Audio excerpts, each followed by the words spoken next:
What's up, everybody? Welcome back to Beyond the Gray Media. This is Josh here, checking in on you out there in YouTube land. YouTube, just checking in really quick. I've already been live for a couple of hours with my buddy Frank. We did kind of like a deep dive on films with a great panel: Planet CHH, Born to Be Rad, Splattercast, Cobwebs, right? It was, and is that everybody? It was stacked.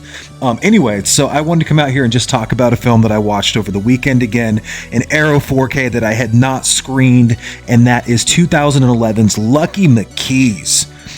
Dude, The Woman on 4K. Now, this Arrow 4K also comes with The Offspring. You can tell I've been kind of fighting a little bit of a sickness too, and I've been talking for 2 hours, but we got to talk about this just really quickly, how good this 4K looks, and give you just kind of a quick update on why The Woman is one hell of a horror film. Hang on.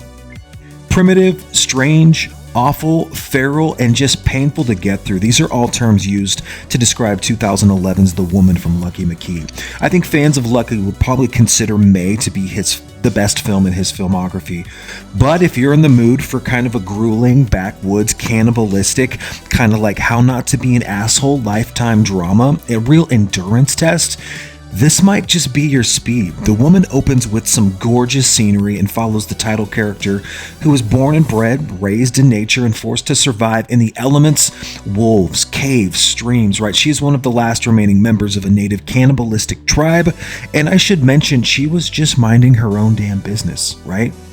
Just minding her own damn business. And if you're familiar with Jack Ketchum, his writing, his novels, he has a tendency to explore the more vile parts of humanity. Most notably, my experience with him was my intro was The Girl Next Door, not even kind of. This is something else, man. Jack Ketchum writes to the darkest part of humanity, and he has this vile way of doing family drama, family tension, family like coming of age stuff, right? My experience with The Girl Next Door, it romanticized that coming of age, like Stand By Me, The Outsiders kind of film, with also some just similarly just disgusting and wretched imagery. That's what I think of when I think of Jack Ketchum. The Girl Next Door always comes to mind. Lucky Mckee uses music, sleek camera work, and impressive shots to set up and juxtapose and kind of spit shine, if you will, the torturous content that unfolds in the film The Woman. I think ultimately that's really what lures you into this false sense of hope. It's the hip colors, it's the tones, it's the suburban everyday life. It's all filmed shockingly well. And like, oh shit, I haven't even described the plot. Let's break down the plot. It's pretty simple. It's the woman. She's just enjoying a life of peace and solitude before encountering a my shit don't stink, extremely punchable faced lawyer and family man Chris Cleek. He traps her and brings her back to suburbia in his family woodshed to introduce her to his family, to free her from herself and the basic instincts and tame the wild out of her. Sounds like a real Sophie's Choice, right? It's gross. The whole thing is gross. It becomes a real family affair or a secret project, and every family member really needs to learn how to take care of her safely, if you will. We are dealing with the cannibal who immediately makes the most of her initial greeting by removing body parts. You're kind of rooting for the woman in the beginning of this film, and on the surface, there's plenty to hate about this film, and this is not going to be for everyone. This is a family drama, and there's a dynamic that kind of masks very uncomfortable truths that are really hard to talk to in graphic detail here on YouTube about what's going to happen to this woman, what's probably happened to this family, what they've been bred into, and the whole thing is pretty twisted once you really get down to it. And my hatred for this lawyer and his basic ass smirking, just chewing up every frame, is just unrelenting. I hate this dude with all of my passion. The abuse here, though, is the name of the game, really, and it's quite uncomfortable to watch if you've never seen The Woman. Nothing and no one is off limits, and yeah, it can be relatively exhausting at times. It really can. It's going to turn off most people. That doesn't mean that it isn't a damn well made feature film, for sure. The feature film is kind of what I use to describe movies that I fall asleep to on Sunday nights. That's the wrong term for The Woman, but it does look like a big presentation. It's bold. It's kind of like, it's arrogant. It's in your face. It's got creative, like, gore and bloodshed and music and sound and scope and tone. It's a visceral experience for sure. hidden behind, this kind of like sick little family drama. So each family member is fractured in their own way in the woman, and everything is hard. Ultimately, you're watching most of this film through the lens of the woman herself for at least half of it, where she's kidnapped, re-civilized, bound, tortured, and man, this film is awkward. It's perverted, it's jealous, it's mean-spirited, it's twisted, and it's definitely hard to get through in spots. And a lot of that I can contribute to the sound design and those quick cuts that Lucky uses in this film. You can be watching something that seems like it's gonna go one way, and then he'll like cut, and just jar you with these camera angles, the spinning, the sound design. It's just like the woman is being punished, she's being tortured, the skin's being like peeled off, and you just got a ringside seat. I don't know why I'm using my hands so much. Probably because this film reminds me of a busted ass fucking Will Ferrell, that lawyer. I can't stand this dude. There is a scene with the power washer that's very, very jarring, that's very, very intense. There's a sense of claustrophobia and isolation, even though you're kind of like in this family's breadbasket. Like you're forced to just kind of like, you're exposed to it. You've got all of the family virtues, all the family values that are all backwards, right? You got the mom sewing clothes, she's making a wonderful meal, it doesn't have enough salt. How about a little bit of abuse? How about a little bit of this? You got a little domestic V. It's painful. It's painful suburbia, and it's just backwards, the whole damn thing.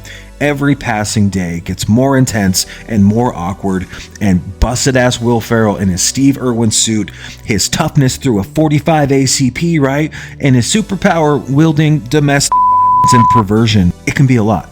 It can be a lot. The content alone and some of the themes, I think, are just insufferable, and the lessons being taught are hard to fathom. Ultimately, it's just a fucked up movie.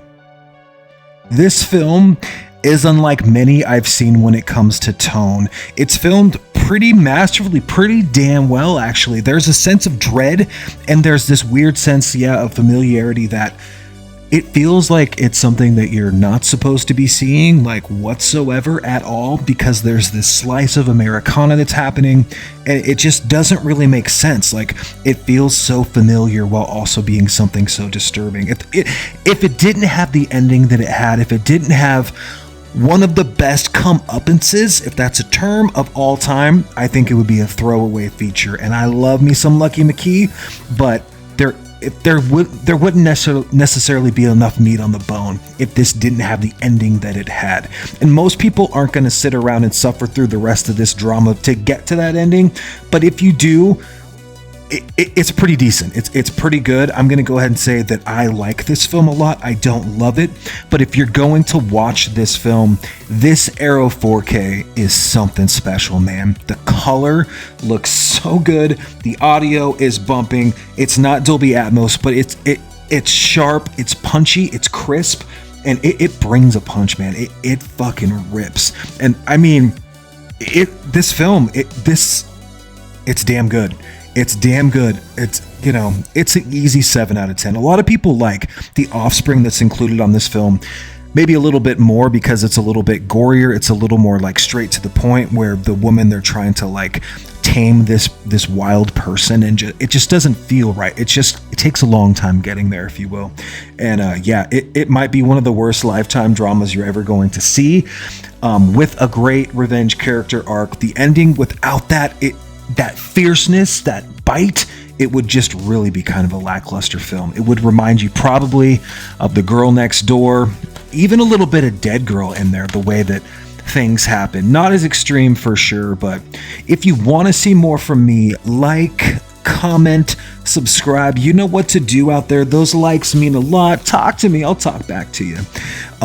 You should see the pile of films that I have out here, because I had to pick, 10 films that are like must recommend, right? And I've got a stack, and so I was going through them, and some of these make people upset, just the look of them, but I'm gonna just go through it really quick because I didn't get to all of them. But go back and watch that live stream on Frank's channel. Hold up. The Dark and the Wicked, Terrified, We Are the Flesh, The Taking of Deborah Logan, Malum, Sator, Carcinoma. Alright. In this pile we have Baskin, Black Metal Veins, Lords of Chaos, The Houses That Jack Built, or The House That Jack Built, When Evil Lurks, Eyes of My Frickin' Mother, Flowers, The Greasy Strangler, Sting, and We Are Still Here. All films that I wanted to talk to. And then, just in case, I had a Serbian film out here. This is not a must recommend, but, you know, when people talk about movies the last 15 years, ones that are so like people that are just notorious that people always think of, you got to have a Serbian film in that list if you're talking about deep cuts, movies that are hard to find, people, because it's not, I'm not recommending it, but yeah, that list, go check out the live stream, you guys. Take care of yourselves. Love you. See you soon. Cheers.